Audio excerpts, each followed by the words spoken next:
الكريم أما بعد أعوذ بالله من الشيطان الرجيم بسم الله الرحمن الرحيم ولقد يسرنا القرآن للذكر فهل من مدكر صدق الله مولانا العظيم.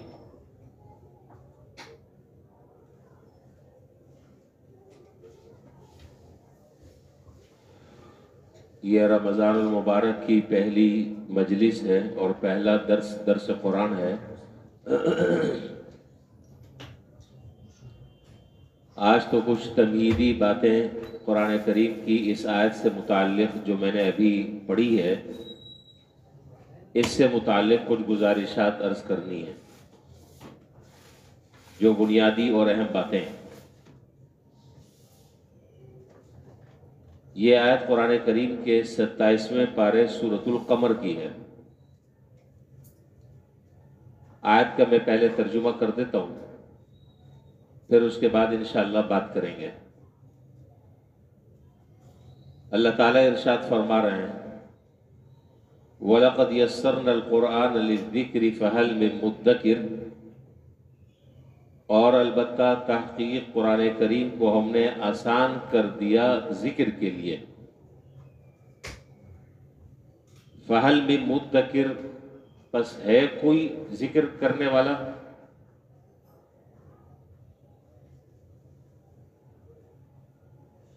اس آیت مبارکہ میں دو باتیں بیان کی. پہلی بات تو یہ بیان فرمائی کہ ہم نے قرآن کریم کو ذکر کے لیے آسان کر دیا، اور دوسری بات یہ ارشاد فرمائی کہ ہے کوئی اس کو یاد کرنے والا، اس کا ذکر کرنے والا. تو سب سے پہلی بات تو یہ ہے کہ قرآن کریم کو ہم نے آسان کر دیا ذکر کے لیے. اس ذکر سے کیا مراد ہے؟ اس سلسلے میں حضرات مفسرین رحمہم اللہ کی دو رائے ہیں. پہلی رائے یہ ہے کہ قرآن کریم کو ہم نے آسان کر دیا یاد کرنے کے لیے. ذکر سے مراد ہے یاد کرنا، اس کو سینے میں محفوظ کرنا. لہذا اس اعتبار سے اب معنی یہ ہوا کہ اگر کوئی شخص قرآن کریم کو حفظ کرنا چاہتا ہے اور اپنے سینے میں محفوظ کرنا چاہتا ہے تو ہم ایسی عظیم الشان کتاب کو بھی اس کے سینے میں محفوظ کر دیتے ہیں اور اس کے لیے آسان کر دیتے ہیں. چنانچہ ہم میں سے ہر آدمی کو اس کا تجربہ بھی ہے اور ہم میں سے ہر آدمی اس کا مشاہدہ بھی کرتا ہے،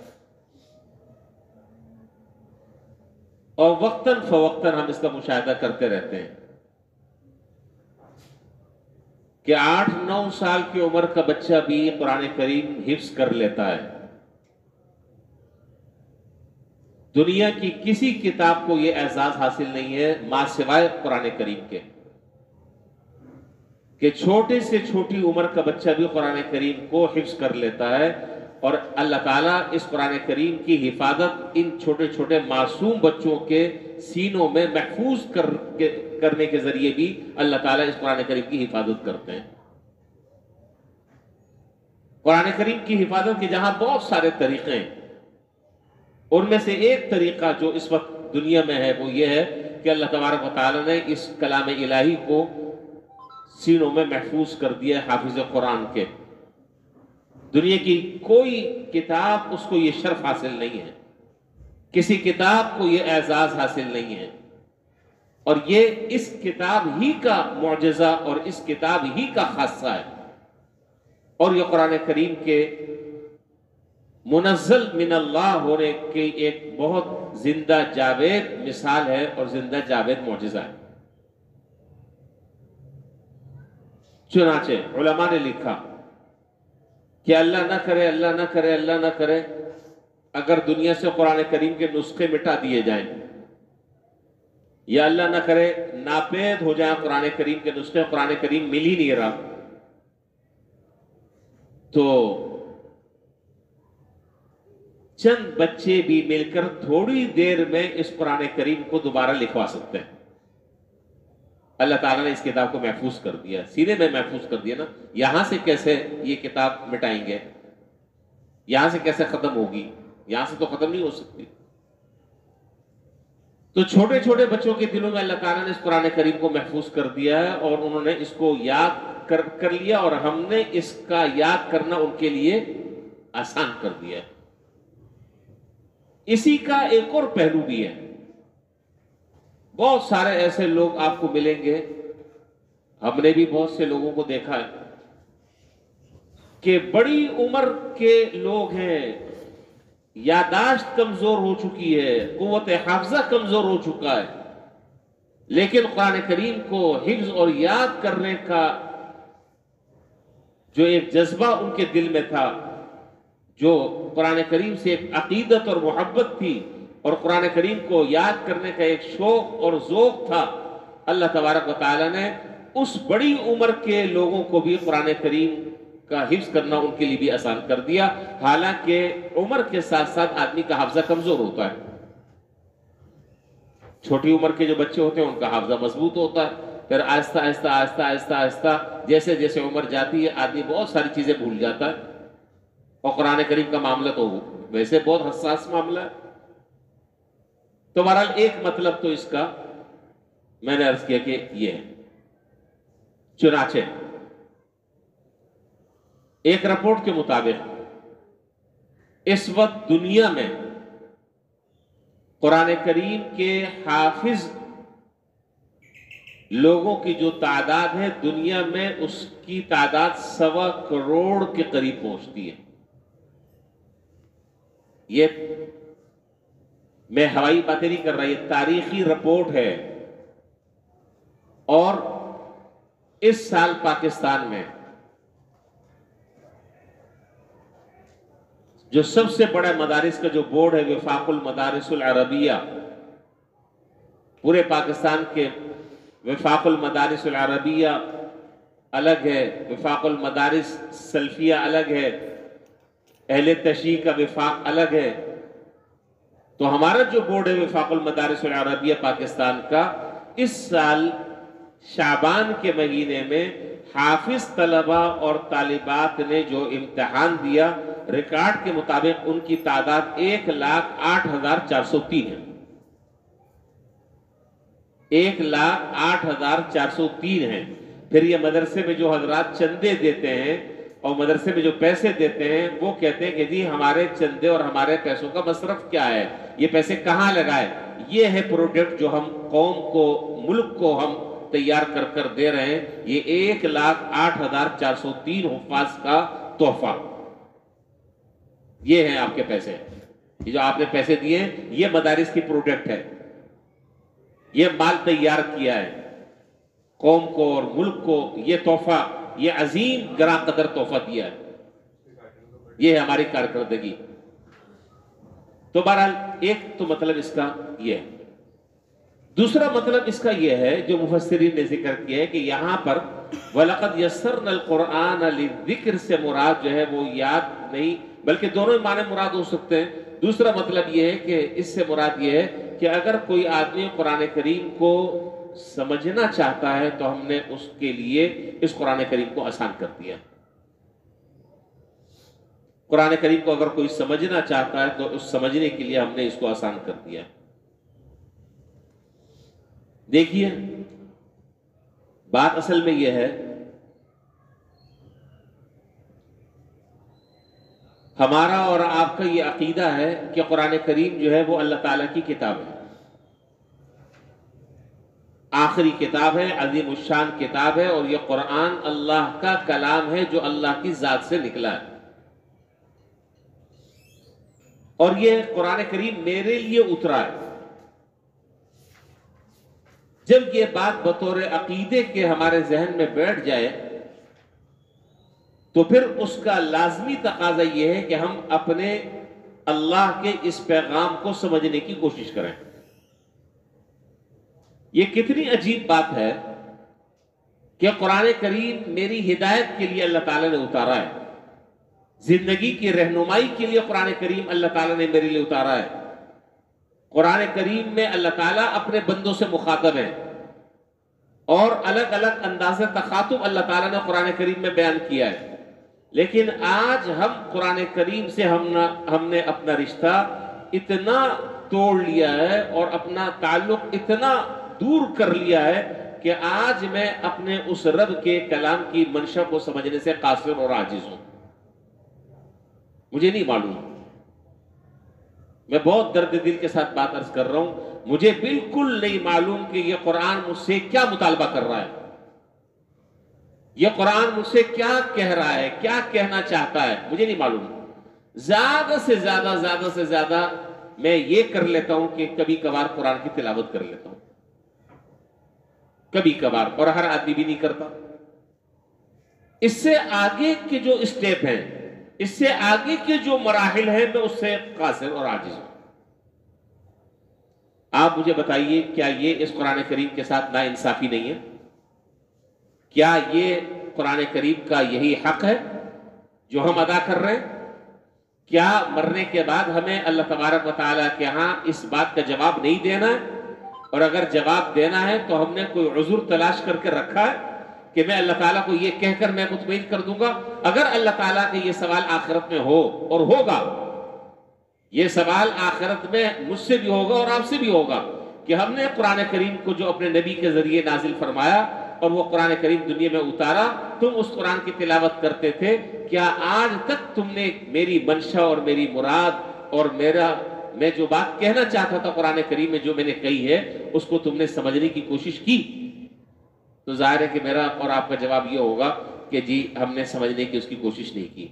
کیوں نہیں کی؟ ہم مجرم ٹھہریں گے، جو دفعہ اللہ تعالیٰ لگائیں گے وہ لگے گی۔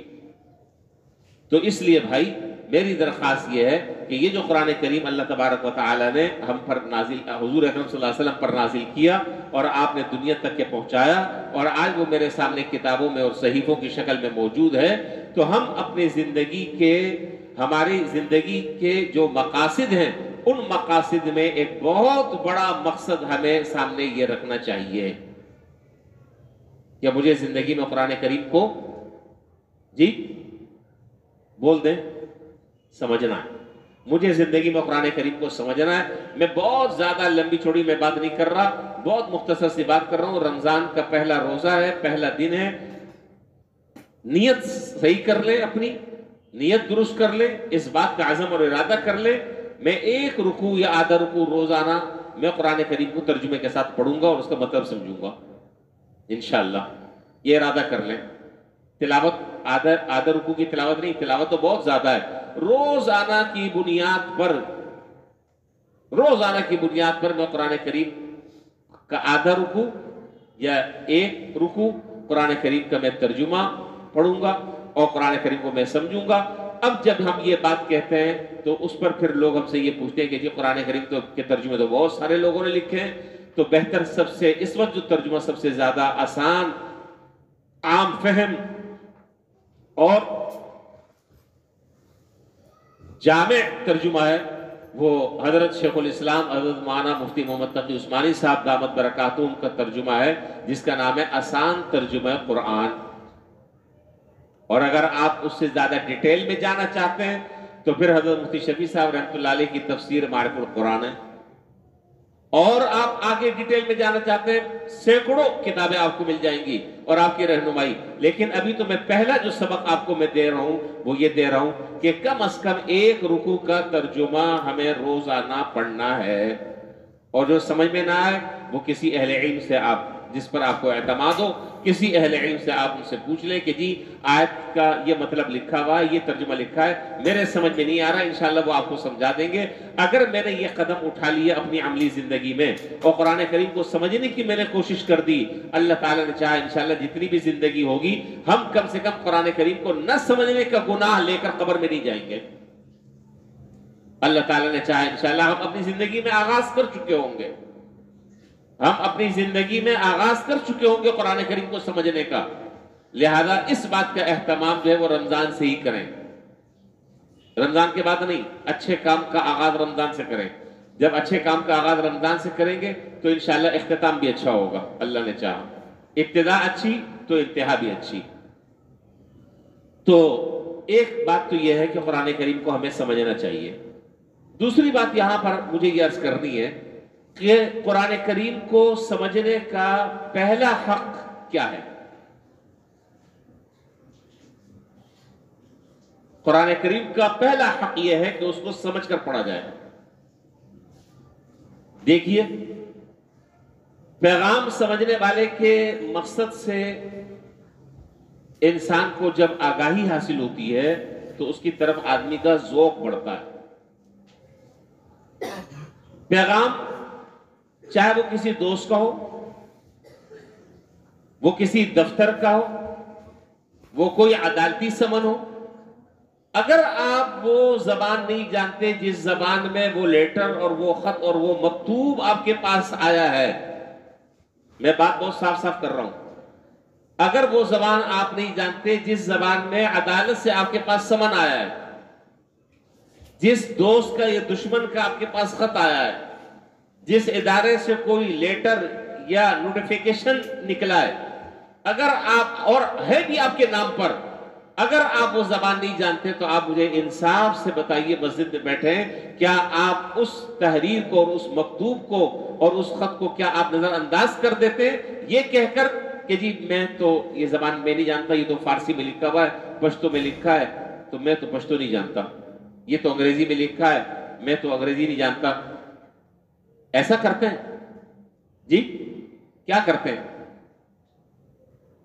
ہم یہ کرتے ہیں کہ اگر وہ میرے نام خط آیا تو میں کسی ایسے آدمی کی رہنمائی حاصل کرتا ہوں اور ایسے آدمی کا میں تعاون تلاش کرتا ہوں کہ جو یہ زبان جانتا اور سمجھتا ہو، اس سے میں یہ کہتا ہوں کہ یار دراصل اس کا ترجمہ کر کے بتانا کیا لکھا ہے۔ ایسے ہی غلط تو نہیں کہہ رہا؟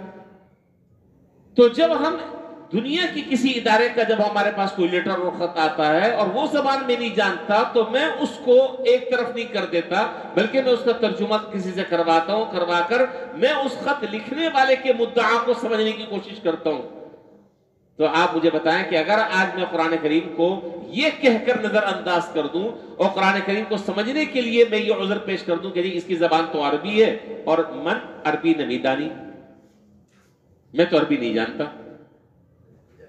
میں تو عربی نہیں جانتا، میری زبان تو اردو ہے، اب قرآن اردو میں ہوتا تو میں سمجھ لیتا۔ تو آپ مجھے یہ بتائیے کہ کیا یہ عذر اللہ تعالیٰ کے ہاں قابل قبول ہوگا؟ قابل قبول ہوگا؟ سوال ہی پیدا نہیں ہوتا، نہیں ہوگا۔ جواب یہ دیا جائے گا اللہ تعالیٰ کی طرف سے کہ قرآن کریم کو سمجھنے والے اور اس زبان کو جاننے والے تو موجود تھے، وہ تو دنیا سے ختم نہیں ہوئے، کیوں ان کی خدمات حاصل نہیں کی؟ کیوں نہیں سمجھا ان سے؟ کیوں ان کے پاس نہیں گئے؟ اس لیے تم نہیں گئے کہ اس کتاب کی اہمیت تمہارے دل میں نہیں تھی، اس کتاب کی عظمت تمہارے دل میں نہیں تھی، تم نے ہماری منشا اور مراد کو سمجھنے کے لیے جو کوشش ہونی چاہیے تھی وہ کوشش تم نے نہیں کی۔ اور دوسری بات یہ کہ دیکھیے قرآن کریم یہاں پر یہ کہہ رہا ہے کہ ہم نے اس قرآن کریم کو آسان کر دیا، اس کو اگر کوئی سمجھنا چاہے تو ہم نے اس کو آسان کر دیا ہے، آسان کر دیا ہے۔ کیسے آسان کر دیا؟ میں ایک مثال سے آپ کو سمجھانا چاہتا ہوں۔ اس مثال سے پہلے ایک اصولی بات ذہن میں رکھیے، قرآن کریم میں جو زبان استعمال کی گئی ہے وہ کون سی ہے؟ ذرا جلدی جلدی بولیں تاکہ مجھے پتہ چلے کہ آپ جاگ رہے ہیں۔ عربی زبان ہے، ٹھیک ہے۔ قرآن کریم میں جو زبان استعمال کی گئی ہے وہ ہمارے مشاہدات کی زبان استعمال کی گئی ہے۔ اب میں آپ کو ایک مثال دیتا ہوں۔ آکسفورڈ یونیورسٹی والے ایک سلیبس تیار کرتے ہیں، ایک نصاب تیار کرتے ہیں، کس کے لیے؟ نرسری کے بچوں کے لیے، مونٹیسوری کے بچوں کے لیے ایک نصاب اور ایک سلیبس تیار کرتے ہیں، ٹھیک ہے۔ یا کوئی بہت بڑا تعلیمی ادارہ ہے، کوئی ماہرین تعلیم ہے، وہ مل کر بچوں کے لیے اس عمر کے حساب سے، نرسری کے فرض کر لیں بچے ہیں یا کے جی 1 کے بچے یا کے جی 2 کے بچے، ان کے لیے ایک نصاب تیار کرتے ہیں۔ تو وہ کس طرح کا مواد اس کے اندر جمع کرتے ہیں؟ بتائیں نا، ہیں؟ شاباش۔ اس کتاب میں ارد گرد کی جو چیزیں ہیں ان کو بنیاد بناتے ہیں، ان کو بنیاد بنا کر ان چیزوں کو مثال کے طور پر سمجھاتے ہیں تاکہ بچہ اس کو ذہنی طور پر جلدی سے قبول کر لیتا ہے۔ مثال کے طور پر اردو کی کتاب آپ لے لیں، سارے آپ کے بچے بھی پڑھتے ہیں، ہمارے بھی بچے پڑھتے ہیں۔ اردو کی کتاب میں آپ نے دیکھا ہوگا لکھا ہے الف سے انار، بے سے بلی، تے سے تتلی، جیم سے جہاز، A for apple, B for book, C for cat جو بلا ہے۔ اچھا، اب یہ جو الفاظ استعمال کیے جا رہے ہیں، یہ الفاظ وہ ہیں کہ جس کی طرف بچے کا ذہن جل جاتا ہے اور ان چیزوں کو قبول کرنے کی اس کے اندر صلاحیت موجود ہوتی ہے، اس کو قبول کر لیتا ہے۔ اب آپ آ جائیں واپس اپنی بات کی طرف میں آ رہا ہوں۔ قرآن کریم میں اللہ تعالیٰ نے جو زبان استعمال کی، میں نے عرض کیا کہ وہ زبان استعمال کی مشاہدات کی۔ دیکھیے قرآن کریم کہہ رہا ہے تم اپنے دائیں بائیں آسمان کو دیکھو، کیسا اللہ نے آسمان بنایا، زمین کو دیکھو، پہاڑوں کو دیکھو، کیسی بنجر زمینیں ہیں، اللہ آسمان سے پانی اتارتے ہیں، اس مردہ زمین کو اللہ زندہ کرتے ہیں، اس سے کھیتی اگتی ہے۔ جی، ستاروں کو دیکھو، کواکب و نجوم کو دیکھو، دریاؤں اور بحر و بر کو دیکھو، یہ نعمتیں ہم نے، یہ قرآن کریم یہ مشاہدات کی زبان استعمال کر رہا ہے۔ اور یہ وہ چیزیں ہیں کہ جس کا ہم میں سے ہر آدمی مشاہدہ کر رہا ہے، اس کے لیے لکھنا پڑھنا بھی کوئی شرط نہیں ہے، یہ شرط ہے، لکھنا پڑھنا بھی شرط نہیں ہے۔ اپنے ارد گرد کی چیزوں کو تم دیکھو، بہت ساری چیزوں کو تم سمجھ لو گے اور اس سے تمہیں اللہ تبارک و تعالیٰ کی وحدانیت کا اندازہ ہوگا اور تمہارا عقیدہ اللہ تعالیٰ کی وحدانیت پر مضبوط ہوگا۔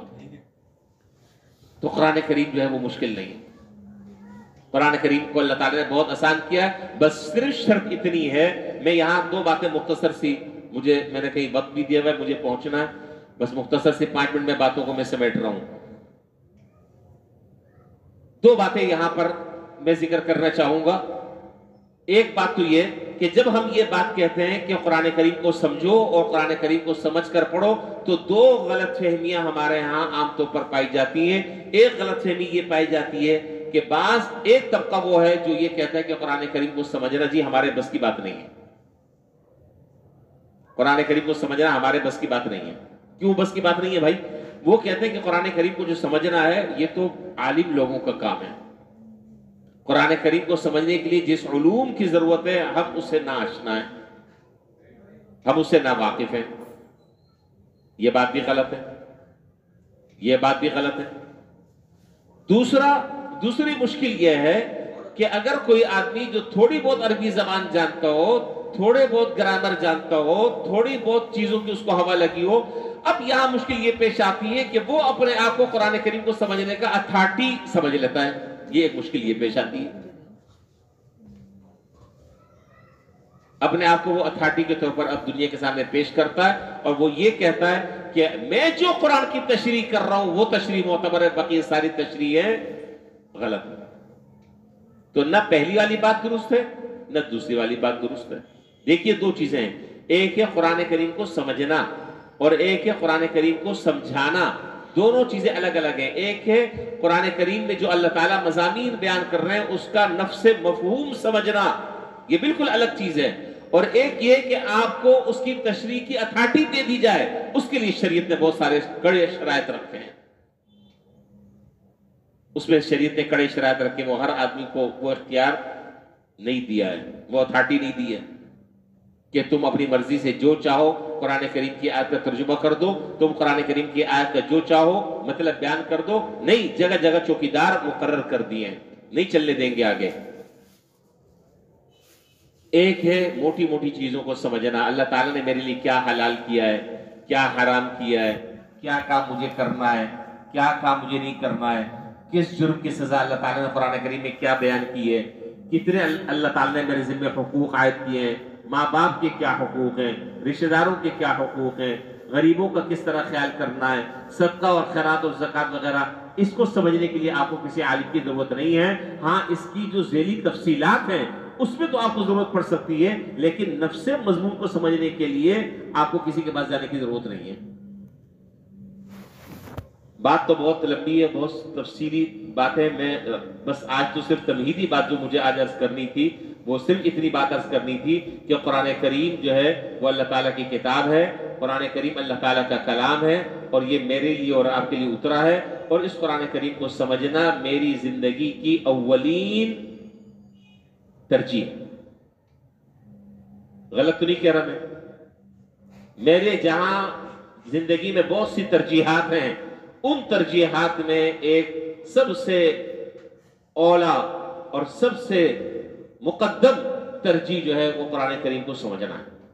تو اس لیے یہ ارادہ کر لیں، یہ نیت کر لیں، مشکل جتنی ہوگی اجر اسی کے حساب سے انشاءاللہ اتنا زیادہ ملے گا۔ لیکن ہم جتنے بھی بیٹھے ہوئے ہیں، میری جہاں جہاں پر آواز آ رہی ہے اور جو میری باتوں کو سن رہے ہیں، میری درخواست بسط ادب و احترام یہ ہے کہ ہم اپنی زندگی کے مشن کو یہ سمجھیں کہ میری زندگی کا ایک مشن یہ ہے کہ میں اس قرآن کریم کو سمجھوں تاکہ میں اللہ تعالیٰ کی مراد کو سمجھ سکوں، اللہ تعالیٰ کے منشا کو میں سمجھ سکوں، اللہ تعالیٰ مجھ سے کیا کہنا چاہتے ہیں میں اسے سمجھ سکوں، اور جب میں سمجھوں گا تو اس کے مطابق پھر میں عمل بھی کروں گا، پھر میں وہ اللہ کا پیغام آگے لوگوں تک بھی پہنچاؤں گا۔ لیکن اگر میں پہلے اسٹیپ پر اگر نہیں آ رہا تو میں آگے کیسے چلوں گا؟ تو ہے ارادہ ہے نا بھائی انشاءاللہ، بس یہ ارادہ کر لیں کہ اس قرآن کریم کو مجھے سمجھنا ہے، اور میں نے آسان سا طریقہ آپ کو بتلایا ہے۔ آسان سا طریقہ یہ کہ روزانہ اپنے اوپر آپ لازم کر لیں کہ 24 گھنٹے میں سے کسی بھی وقت میں آدھا رکوع یا ایک رکوع قرآن کریم کا ترجمہ دیکھ کر پڑھوں گا۔ کون سا ترجمہ پڑھنا ہے وہ آپ کی جو مرضی پڑھیں، لیکن اگر آپ مجھ سے پوچھیں گے تو میں نے آپ کو پہلے بتا دیا۔ اس سے کیا ہوگا؟ اس سے جب آپ ترجمہ سمجھنے لگیں گے تو آپ یقین کریں کہ قرآن کی تلاوت میں آپ کا لطف دوبارہ ہو جائے گا۔ قرآن کریم کو اگر ایک آدمی نہیں سمجھ رہا اور پڑھ رہا ہے، میں یہ نہیں کہہ رہا کہ قرآن کریم کو اگر نہ سمجھ کر پڑھا جائے تو کوئی فائدہ نہیں، 100% قرآن کریم کی تلاوت کرنے کا فائدہ ہے، 100% فائدہ ہے۔ صرف قرآن کریم کی اگر تلاوت کی جائے تو بھی فائدے سے خالی نہیں ہے، لیکن یہ انتہا نہیں ہے، یہ اینڈ نہیں ہے، یہ حتمی نہیں ہے۔ قرآن کریم کی تلاوت پہلا حق ہے قرآن کا، اور دوسرا حق قرآن کریم کا ہے کہ قرآن کریم کو سمجھا جائے اور پھر دوسروں تک اس کو پہنچایا جائے، پھر اس پر عمل کیا جائے، اس کی نشر و اشاعت کی جائے، اللہ تعالیٰ کا پیغام اللہ کے بندوں تک پہنچائے، ہر آدمی اپنی بساط کے مطابق اس جد و جہد میں شریک ہو۔ تو اور میں پھر دوبارہ میں عرض کر رہا ہوں کہ اس رمضان سے کیا بلکہ ابھی سے آپ آغاز کر دیں۔ نیک کام میں پھر تاخیر کیوں؟ نیک کام میں تاخیر نہیں ہے، نیک کام آگے دماغ میں بات آ گئی، شروع کر دیں انشاءاللہ۔ قرآن کریم کو مجھے سمجھنا ہے انشاءاللہ، اور جہاں پر سوئی اٹک جائے اہل علم موجود ہیں، ہر مسجد میں امام حضرات موجود ہیں، تمام مساجد میں الحمدللہ اہل علم موجود ہیں، قرآن حدیث کا علم جانتے ہیں، جس کا سے دل چاہے آپ کا آپ وہاں جائیں اور ان کے سامنے عرض کر دیں کہ جی یہ میں پڑھ رہا تھا، آیت کا یہ مطلب مجھے سمجھ نہیں آیا، آپ ذرا سے اس کی تشریح کر دیں، انشاءاللہ وہ آپ کو مطمئن بھی کر دیں گے اور آپ اس آیت کا مطلب بھی سمجھ لیں گے، اور اسی طرح ہم آگے بڑھتے رہیں گے۔ اللہ تعالیٰ نے زندگی دی، اللہ نے زندگی دی، مجھے نہیں معلوم کہ میری زندگی کتنی ہے اور آپ کو بھی نہیں معلوم، اللہ نے زندگی دی انشاءاللہ، تو میں رہا یہاں پر، زندہ رہا اور عافیت کے ساتھ رہا، تو میں اگلے سال آپ سے پوچھوں گا کہ ایک سال میں آپ نے کتنا قرآن کریم ترجمے کے ساتھ پڑھا ہے انشاءاللہ۔ یہ سب زندگی کے ساتھ ساتھ چیزیں ہیں، نہیں ہوا تو نہیں ہے، لیکن یہ بات نصیحت تو خیر بڑے آدمی چھوٹوں کو کرتے ہیں، آپ سب مجھ سے بڑے، میں نصیحت نہیں کر رہا، میں بڑوں کی بات کو دہرا رہا ہوں، اور جو بڑوں کو سبق آدمی سناتا ہے آپ یہ سمجھ لیں کہ میں آپ کو اپنا سبق سنا رہا ہوں۔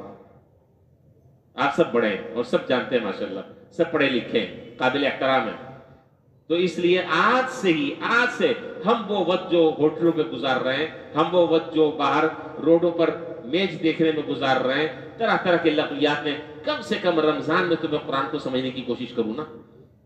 اس عمل سے اللہ تعالیٰ راضی ہوں گے کہ نہیں ہوں گے؟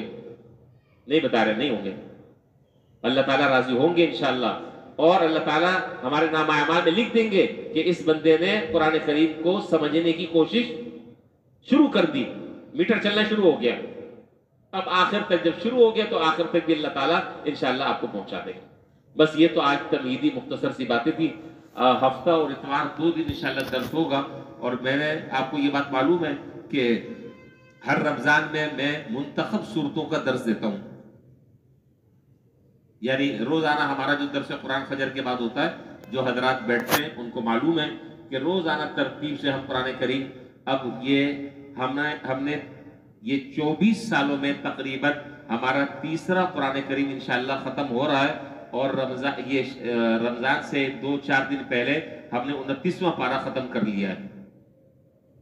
جو بیٹھتے ہیں وہ بتائیں میں صحیح کہہ رہا ہوں غلط کہہ رہا ہوں؟